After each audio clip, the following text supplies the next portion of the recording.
Dhe përshëndetje, unë jam Mesut Shabani, jenë në podcastin Mesut Shabani. Miqtë mi, data sot është 29, muaj është i 6, viti 2026, e hënë, jemi pak para mesnatë. Dhe humori në Maqeninë Perëndimore nuk vjen nga populli. Populli nuk ka kohë të merret me humor sepse ka galen e ushqimit, të sigurojë ekzistencën, vej pagesat e fakturave e kështu me radhë. Humorin për na e bëjnë politikanët. Dhe do ndalemi sot në shumë çka, por unë do ndalem në fillim në atë që e mbajtën fshehtë deri tash, deri në mbrëmje dhe në mbrëmje plasi, kopili. Për çfarë bëhet fjalë? E mbani mend kur thoshte Nikolovski do vinë nga UNESCO-ja dhe do dalin atje, do dalin këtu. Dhe erdhën nga UNESCO. Por në fillim paraqitja e tyre ishte shumë interesante. E bën nëpërmes kryetarës së shtetit Davkovës. Dhe nuk është okay. Por pse nëpërmes kryetarës së shtetit? Pse? Dhe pastaj në mbrëmje janë takuar edhe me të tjerët, por në dyrë të mbyllura. Dhe unë nuk do isha Mesut Shabani, sikur nuk do i qasesha Nikolovskit, i cili ai paraqet politikën e qeverisë, është ministri i transportit dhe është zëvendës kryeministër i parë nga radhët e VMRO-s. Kryeministër e dini është Mickovski.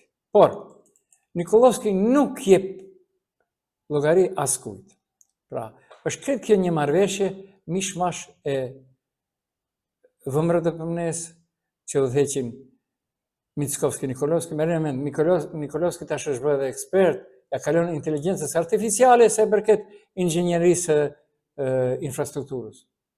Jurist. Pra. Dhe Vlenit kuptohet. Vleni është mash. Ata kanë heshtur sepse u kanë thënë do u japim 6 ministri, 2 pak kot resor, 2 të tjera gjysmë ministri dhe 2 të tjera afër gjysmë ministrisë. Dhe unë si Mesut Shabani nuk do rirat pa mos ia përkujtuar Nikolovskit. Pse jashtë syve të opinionit takimi i fshehur lidhur me atë që quhet korridori 8. Dhe pse gjithë ky entuziazëm se mbase UNESCO do na e bëjë me sy dhe të thotë nuk mund të kalohet nëpër korridorin 8. Pra, Nikolovskit ja rikujtova edhe një herë. Pse jashtë syve të opinionit takimi u mbajti i fshehur? UNESCO ka për detyrë të mbrojë trashëgimin botëror, jo të hartoj strategjinë infrastrukturore të shteteve. Slushna Nikolovski. Ky po luan rolin e më antishqiptarët në qeverinë, nuk ish kur gjë Stilkoviçin krahasim me këtë. Takimi me dyrë të mbyllur, unë tash mbaham i mendshëm. Deklaratat optimiste dhe pritja e vendimit të UNESCO-s nuk mund të zëvendësojnë përgjegjësinë politike të qeverisë.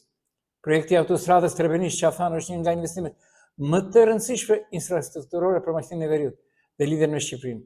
Por mënyra se si po menaxhohet ngre më shumë pyetje se sa besim. Kur vetë ministri Nikolovski deklaron se ende nuk dihet nëpër cilën trase do të kalojë autostrada, ndërsa kritikon projektin e qeverisë së kaluar pa paraqitur një zgjedhje të finalizuar, krijohet përshtypja se vendimet strategjike po zëvendësohen me improvizim politik. Unë mbaham i mendshëm. Nëse synimi është një koment politik i fortë, por i mbështeten argumente, mund të fokusohet te transparenca e Nikolovski, përgjegjësia institucionale dhe mënyra e menaxhimit të një projekti strategjik. Kur një qeveri paraqet si sukses faktin që do të presë verdiktin e UNESCO-s për të vendosur se ku do të kalojë një autostradë, lind pyetja themelore: kush e udhëheq shtetin, institucionet vendore apo improvizimi politik? Takimet me dyrë të mbyllura me ambasadorë dhe deklaratat kontradiktore nuk janë zëvendësim për një debat transparent publik dhe për studime profesionale të pavarura. Një projekt që kushton qindra miliona euro dhe miliarda nuk mund të ndërtohet me logjikën do ta vendosim në korrik. E duhet të mbështetet në analizat e plota ekonomike, mjedisore dhe urbanistike. Slushna Nikolovski. Paradoksi është se pushteti kritikon marrëveshjet e qeverisë së kaluar, ndërsa në njëjtën kohë pranon se ende nuk ka një zgjidhje përfundimtare për trasen. Nëse projekti i trashëguar ishte i gabuar, pse nuk u prezantua më një alternativë e argumentuar? Nëse alternativa ende nuk ekziston, atë kritika ndaj paraardhësve shërben më shumë si retorik politike se sa si plan konkret zhvillimor. Qytetarët e orës, rrugës dhe gjithë nuk kanë nevojë për fotografi protokolare me delegacione ndërkombëtare, por për garanci se infrastruktura do ndërtohet pa rrezikuar statusin e rajonit të Ohrit si trashëgimi botëror dhe pa dëmtuar interesin publik. Transparenca nuk është pengesë për zhvillimin, përkundrazi është kushti i saj. Në fund, përgjegjësia politike nuk matet me numrin e ambasadorëve të pranishëm në një takim, por me aftësinë për të marrë vendime të argumentuara, të hapura dhe në interes të qytetarëve. Nëse edhe pas muajve diskutime qeveria ende thotë se do të vendosim bashkë me UNESCO, atëherë mbetet dilema nëse ka pasur ndonjëherë një vizion të qartë për këtë projekt apo thjesht po menaxhohet situata nga fati në afat. UNESCO ka për detyrë pra Nikolovski të mbrojë trashëgiminë mbretërore, jo të hartoj strategjitë infrastrukturore të shtetit. Kjo është përgjegjësia ekskluzive e institucioneve të Maqedonisë së Veriut. Nëse qeveria është e bindur se projekti i saj është profesional, ekonomikisht i arsyeshëm dhe në përputhje me standardet mjedisore, atëherë duhet ta mbrojë me argumente të transparencës para qytetarëve. Në të kundërtën, pritja e çdo vendimi ndërkombëtar si shpëtim politik vetëm dëshmon mungesë vizioni dhe guzimi për të marrë përgjegjësi. Qytetarët nuk presin justifikime, por vendimet e qarta të argumentuara dhe në interes të zhvillimit. E tash unë do të bëhem super i mençur. Ishe mençur të super i mençur. Humori anglisë të ditëve ka plasur të to. Prej zortit. Inshallah nuk kanë kërkuar pushtetarët, pra VMRO dhe Vlen, që të futen edhe të amneston 470 objekte në orë, vikend shtëpisë, hotele, motele që duhet të prishen për shkak të shkeljes së vjesë ndërtimit të përcaktuar me ligjin e mbrojtjes të tregshmërisë kulturore të UNESCO-s dhe ku rrezikohet që të hiqet Ohrit vendi mbrojtje për trashëgiminë kulturore të UNESCO.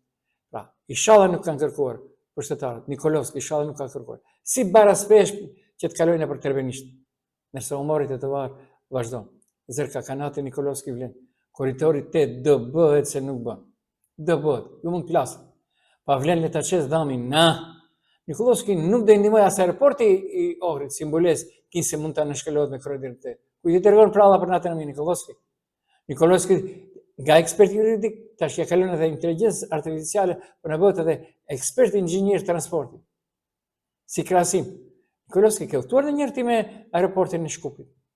Kur nisesh për aeroportin në Shkupit, në të majt, në të djathtë, në të majt nga pikpagesa në lagjen e aerodrom apo i lindën si kanë dhe kthen pastaj atje për të hyrë në korridorin në ur, ja, e kemi aeroportin në Shkup, ku ka ur mbi kalues për të hyrë brenda, shumë thjesht, por qëllimi është nacional i pushtetit, mos kalojnë për Maqedoninë perëndimore. Nëse kalojnë vaj halli për qeverinë dhe propagandat e VMRO-s do vënë. Vallai nxehtë të thonë. Nxehtë. Pra, vëllakia nuk ka brina. Vëllakia vërtet nuk ka brina. Dhe unë di kthem tash pak nëse e kam gjetur edhe Nikolovskit, sepse Nikolovski po bën punën e djallit të rëditëve. Nuk është që është, por unë nuk kam asgjë kundër, por më vjen shumë minat se Vleni heshtë. Dhe Vleni, dini pse është për të ruajtur pushtetin. Okej, nuk është okej, por unë do mundohem tash ta gjej ku ishte. Nikolovski ishte diku. Por nëse nuk ka ikur. Del Nikolovski se pastaj nuk lishoj. Nikolovski është arsyetuar me disa arsyetime që nuk qëndrojnë. Jo vetëm që nuk qëndrojnë, por edhe janë të dëmshme për popullatën. Sepse derisa njerëzit kanë edhe gjëra të tjera lidhur me investime në këtë zonë, mbetemi me shpresë se okej, që e gjeta Nikolovski. Për të tjera edhe punimet në trasen Trebenish-Qaftan. Sipas ministrit të transportit nuk është as pak në diskutim nëse do të ketë trase, çështja është se ku duhet të kalojë ajo. Nikolovski thotë se sa i përket lidhjes sekuritore me Shqipërinë, UNESCO nuk e konteston këtë çështje. Po UNESCO nuk e konteston Nikolovski as Trebenishtën. As Trebenishtën.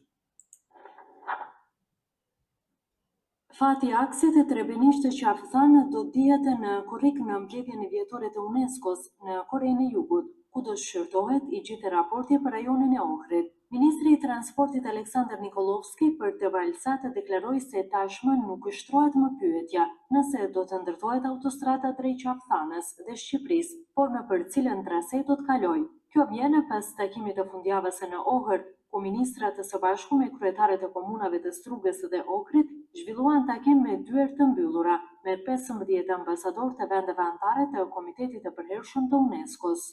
Përveç vizitës në kampin e Behtelenka, që po ndërtojnë autostradat, ata kanë inspektuar edhe trasen Trebenish-Qaftan. Përveçmet e впечатъците са добри, Përshtypjet e para janë të mira. Do të shohim se si do të jetë raporti në Korik. Ajo që do ta përcaktojmë së bashku me UNESCO-n është nëse do të jetë kjo trase apo ndonjë trase tjetër që do ta zgjedhin. Ata gjithmonë preferojnë që të shfrytëzohen traset tashmë të zhvilluara, në vend që të hapen të reja në mënyrë që të mos dëmtojnë mjedisin jetësor dhe trashëgiminë natyrore.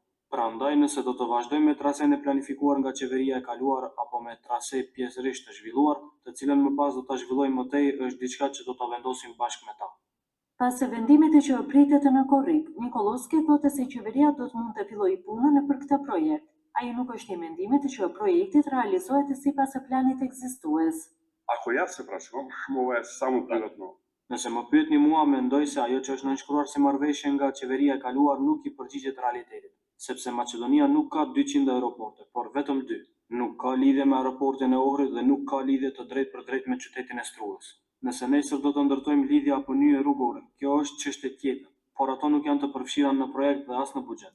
Të lëmë Strugën të palidhur me aeroportin e Ohrit, i cili i shërben të gjithë rajonit, të mos jetë i lidhur nuk mendoj se është e duhur. Sa i përket lidhjes së korridore me Kjo është çështje tjetër lidhja e korridore. Pra mbulohet me atë që pra dëgohet, ky nuk e fshef. Patjetër thotë kalojnë për orë. Nuk është okay për unë për pak pra do ndalem në atë që mbrëm ka pasur një shkrim mjaft interesant. Vërtet shkrimi ka qenë mjaft interesant. Në telegrame.mk ku jam munduar që të bëj një analizë të asaj se çfarë ndodhi në vërtet në Ohër. Sigur vjedhurazi. Nuk pati paralajmërime se do vi, dhe erdhën. Pra, nuk ishte që ishte. Dhe. Vleni mund të pëntoj për shkak të korridorit 8 të gjitha postet e ministrave, pasi ka hyrë në lojë për korridorin 8, ku pritet të ndryshohet ruta, pra traseja. UNESCO ishte në Maqedoni. X i madh për opinionet dhe montazhin e filmit të përmbyll dyshja Mickovski-Nikolovski, vlen amin. Vlen vetëm të bëj amin.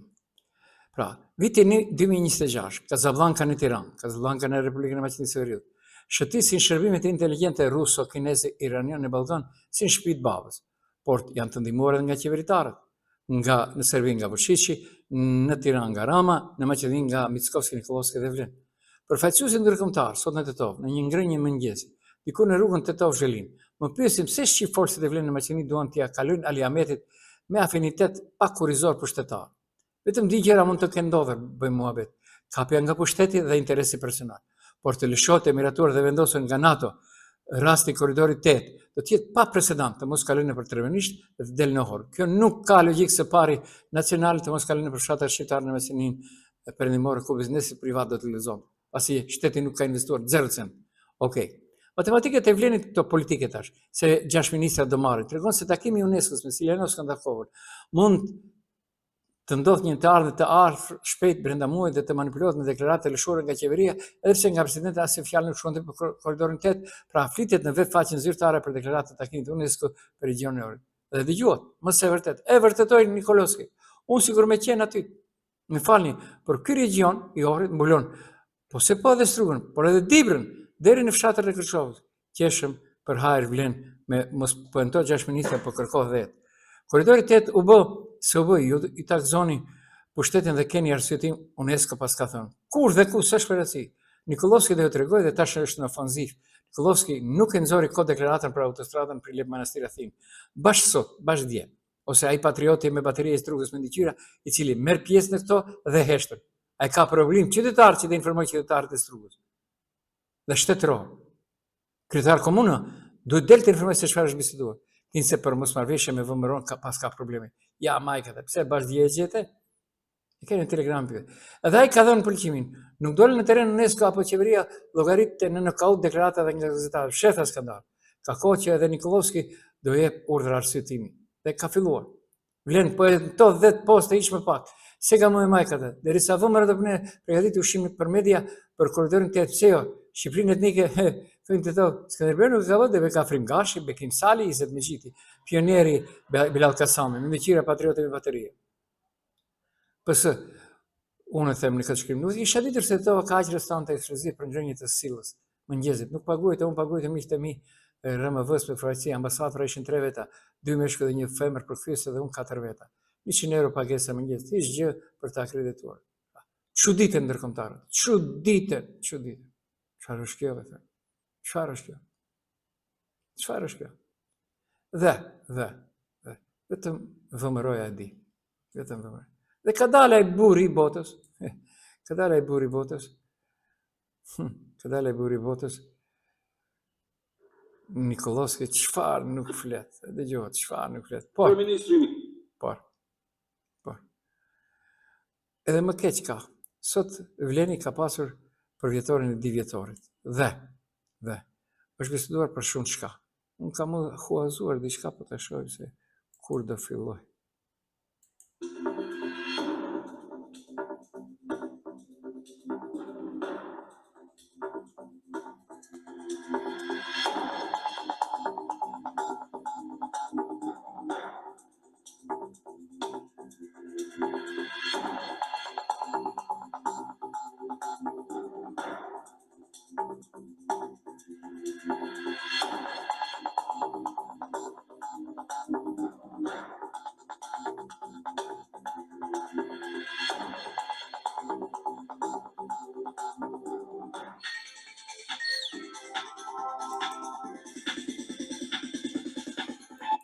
LSDM akuzon për manipulime.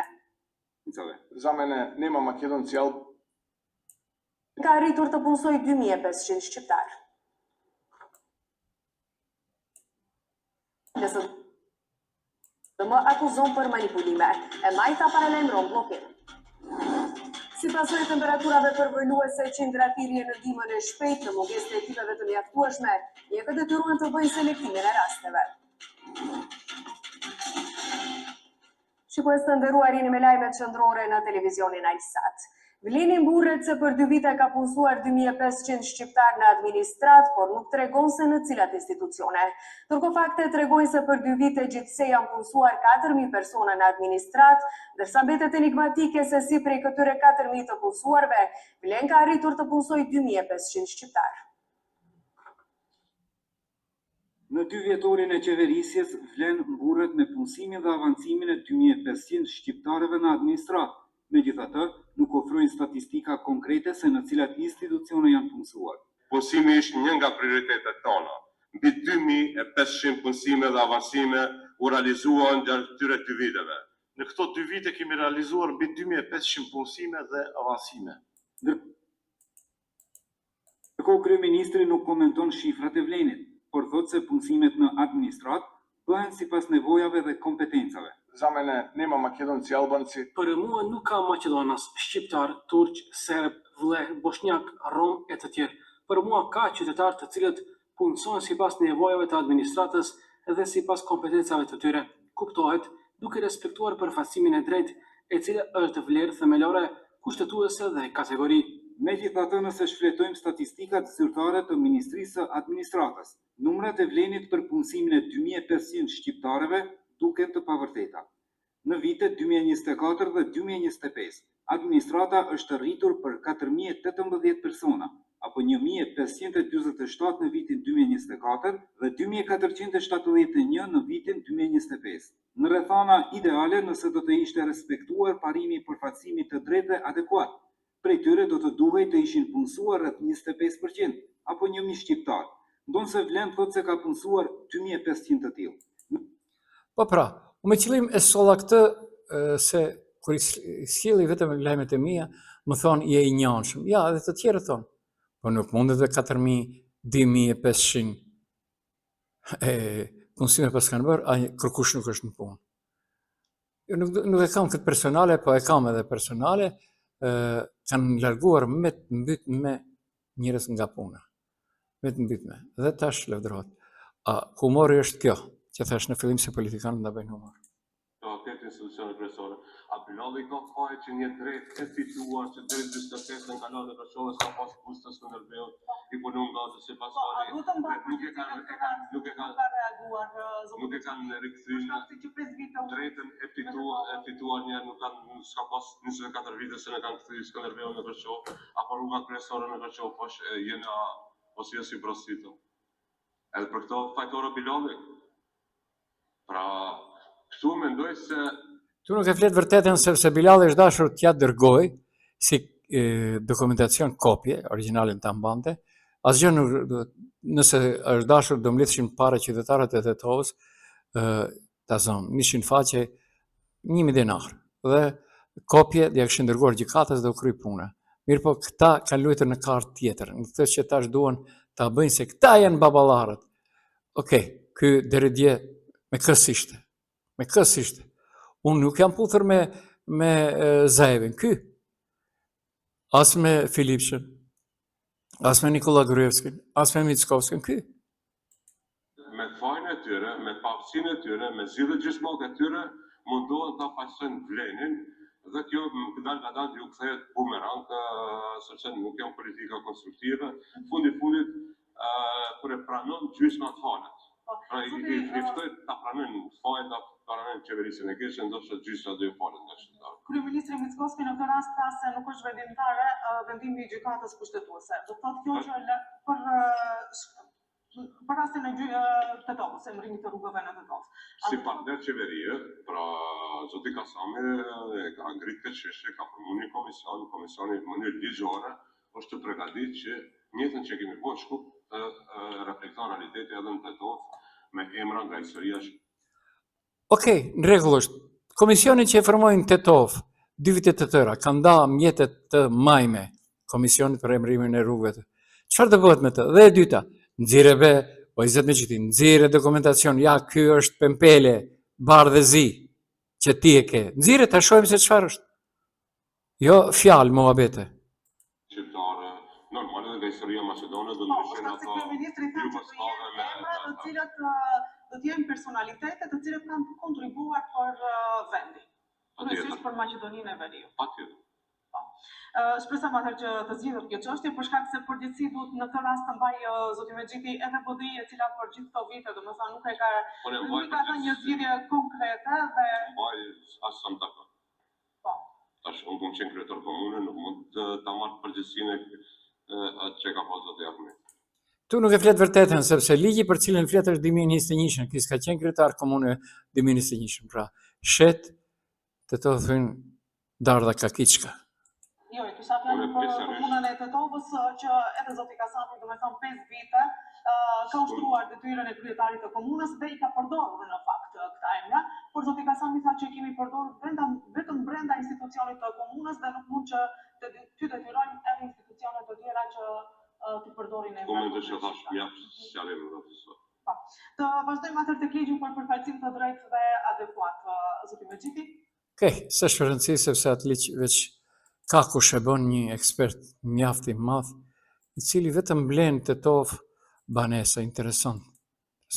Dhe pyesin njerëzit kia, a me nota, a me çka i ka ble këto banesa, si ka fituar. Okej, nuk është okej. Dhe, e dini se po të më ishte Levica sot ne nuk do e kishim ditë se koalicioni ka funksionuar përsëri BDI dhe DPN e kanë futur fshehuri se kodin zgjedhor në procedurën parlamentare. Nuk më besoni, ja dëgjoni. Pra, është vërtet kjo shumë rënqese. Gjithojnë këto, kjo është shumë rënqese. Благодаря, подпредседателя. Аз формално ќе се повикам на член 74 став 1, со кој што треба да добиеме најмалку 10 работни дена пред одржување на било која седница за да ги разгледаме материалите, но тука сакам јас всушност да говорам за предлогот кој што се наоѓа пред нас и посебно за вашите изјави кои што денеска ги давате низ медиумите, имавте тука и пресконференција, значи не е точно, значи сето тоа се лаги, не е точно дека сте имале било каков консензус од партијата Левица за овој документ. Значи ние тука сме брутално уценети да прифатиме кој знае све и свашта што сте ставиле во овој документ, само за да фрлите некои ситни трошки као за партијата Левица попара, иако тоа е ваша обврска да го исправите, затоа што овој закон у оваква форма го крши македонскиот устав. Значи тоа не е наша работа, тоа е ваша работа. Не давате вие ништо на никого. За жал, како ВМРО ДПМН, очигледно не можете да излезете од вашата насилна матрица. И само една работа ќе кажам, ние го погледнахме овој предлог и има многу еден интересен член. Подпредседателя, баш би сакал да ми одговорите, тоа е член 76Г, кој што е целосно нов член, Значи не само што немате консензус за овој член, но не е ни разговарано за овој член. Овој член се има магично појавено со Бајлева, заедно со предлогот, и објаснете и на македонската јавност како имате таму наброено некои 10-20 наводни вербални прекршоци, со кои што ќе можете буквално да воведете цензура на изборите. Значи, ако ние нешто кажеме или напишеме на социјалните медиуми за време на изборите, и тоа за време на изборите, вие тоа ќе го прогласите како еден вид вербален деликт и може да не казнете до 8.000 евра глоба. Еве тоа го има во наводно консензуалниот овај предлог изборен законник, за кој што наводно партиите дале овај согласност, а всушност не е така. Значи ова е за вас, очигледно за ВМРО-ДПМН, ова е и инклузивен и консензуален овај начин на работа со 8.000 евра глоба за вербален деликт и де факто цензура. Po pra, kjo po ndodh në Maqedoni dhe nuk është për befasuese, por në mbrëmje Mickovski doli me një deklaratë shumë interesante. Diaspora jon ka të drejtë të marrë pjesë në mënyrë elektronike në zgjedhëtarëve presidenciale. Nëpërmes një shkrimi në Facebook nuk e ka me zë. Pra, të njëjtit që e vodhën në shitën dhe pushtruan Maqedoninë tani përfillojnë me ngul për ta bllokuar atë. Kanë frikë se pas raportit të dhjetorit, edhe në raportin e qershorit të Komisionit Evropian për përparimin e vendeve të Ballkanit Perëndimor, do jemi sërish më të mirët. Por kam një lajm të keq për ta dhe për partnerët e tyre të majtë në koalicion. Maqedonia do ju mundet dhe bllokadat e jush. Ka shkruar në Facebook kryeministri Kristian Mickovski. Lale. Allah i kot. Ky vetëm më ngonte këtu të lavdronte Nikolovski. Dhe pastaj e dini, fillojnë rënd një Bilal Kasami, Izzet Megjiti, sikur ata e kanë bërë këtë ndryshim. Por, ajo cila mbetet në kodin zgjedhor, nuk ka ndryshime të asaj që quhet zonat 1, 2, 3, 4, 5, 6 mbeten të njëjta. Këtu duhet të bësh ndryshimet pra në kodin e ri zgjedhor. Por në marrë kretë me çështje të tjera sepse konvenon edhe Vëmros, i konvenon edhe Vlenit, i konvenon edhe bllokut Maqedonisë më së shumti, pa marrë parasysh kush cilës parti i takon. Ndërsa, mbas edhe mund të jetë kështu siç thot Vlen tash në mbrëmje. Kontrata për kanalizimin e ZES hapin dyshime të reja, a lidhet afera me rehen e Ali Ahmetit. Ku pas ka shku. Po nuk është pak, sipas asaj që thon këta, bëhet fjalë kur të përkthesh nga denar në euro, nuk është pak 2 milionë euro. Pra, 1,5 milion euro fond të Bashkimit Evropian. Vlen kanë ngritur dyshimet të reja lidhur me projektin e kanalizimit në ZES, duke kërkuar nga Policia Financiare dhe Prokuroria Publike që të zgjerojnë hetimin dhe edhe mbi kompanitë vendore të angazhuara në realizimin e projektit. Në një konferencë periodike, kryetari i Komunës Saraqiles nga Rada e Vlenit deklaroi se përveç dyshimeve të ngritura tashmë për keqëdhënim financiar, janë siguruar edhe kontrata bashkëpunimi që pastaj tregojnë se kompania azerbaixhanase Akelik, e cila ishte realizuese e projektit, kishte lidhur marrëveshje me 6 kompani vendore: Rak Kompani, Përparimi, Oz Altrans, Kimi Ibra, Euroboden, Hit dhe Bibaj. Sipas Vlenit, këto kontrata hapin një dimension të ri të rastit, pasi siç u tha në konferencë, tashmë nuk shtohet vetëm pyetje pse projekti dështoi, por edhe sa dhe kush ka përfituar nga cila kompani ka qenë pjesë e realizimit. Vleni rikujtoi se Policia Financiare, duke pretenduar se shteti është dëmtuar për mbi 127 milionë denar, ndërsa në humor rreth 9 milionë gjysmë euro, pra 2 milionë euro që kanë dëmi, në konferencë kërkohet që institucionet të japin përgjigje për 4 çështje. Nëse ekziston ndonjë lidhje biznesi ndërmjet Exona Rizmanit, Res Ali Ahmetit dhe kompanive të angazhuar nga Akeli, kush ka propozuar dhe vendosur angazhimin e këtyre kompanive, sa mjetë janë paguar për secilin prej tyre dhe cilat punë konkrete kanë kryer. Si dhe nëse hetimi do zgjerohet për të përfshirë gjithë jetën e kompanive të përfshirë në projekt. Nëse nuk ekziston asnjë lidhje, institucionet duhet të deklarojnë këtë qartë dhe publikisht. Por nëse një lidhje e tillë ekziston, qytetarët kanë të drejtë të dinë nëse milionët e Bashkimit Evropian dhe paratë e kësaj paguese kanë përfunduar në një rrjet kompanish të lidhura me familjen Ahmeti. Pra, në fund Vlen theksoi se projekti i kanalizimit në ZES nuk është realizuar, ndërsa kërkoi zbardhjen e plotë të rastet e përgjigje për fatin e mjeteve financiare të investuara. Dhe për fund, unë zgjodha juve diçka jo për të qeshur për atë dhe thash fillim, në dërtyrojnë me zor të qeshin politikanë brez. Halil Snovshi ka të drejtë në një situatë. Thot, Halil Snovshi është deputeti i ASH-s, pra i Arben Taravarit. Ministria e Punëve të Brendshme e ka demantuar Vlenin. Letërnjoftimi nuk mund të përdoret për identifikimin e përkatësisë nacionale. Edhe tash unë hy në lojë. Snovshi e mba mend se nuk është edhe aq i ri, edhe unë e mba mend. Edhe ju besoj që e mbani mend. A nuk tha Bilali? Në letërnjoftim dhe shkruajmë identifikimin e përkatësisë nacionale. Dhe ciao Bili Pioneri. Bili Pioneri. Okej, nuk është okej, për unë këtu ju përshëndes, dëgjohemi me së mbrëma, pra ishte në podcast Mesut Shabani me Mesut Shabani.